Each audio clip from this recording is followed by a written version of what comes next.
We may have made the wrong call this week. The one that got away.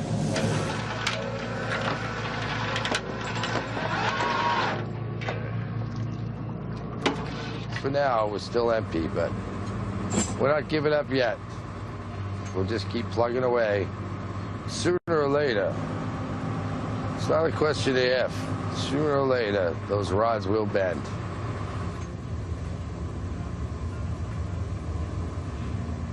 Them's the breaks in tuna fishing.